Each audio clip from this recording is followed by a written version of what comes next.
Public stunt या फिर मुआशरे की सितम जरफी। टिकटॉकर मनाहिल मलिक एक बार फिर खबरों की गर्दिश में।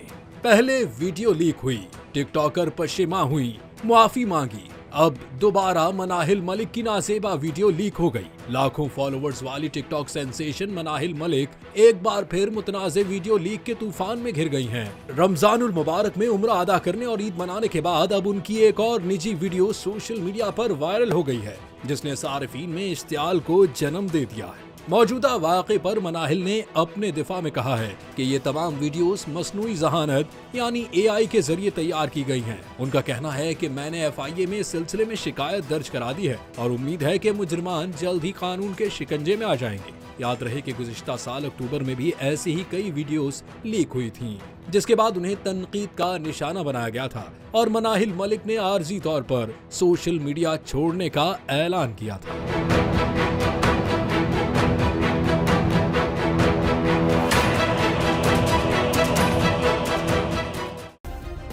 सब्सक्राइब करें और बेल दबाएं ताकि कोई खबर रह न जाए।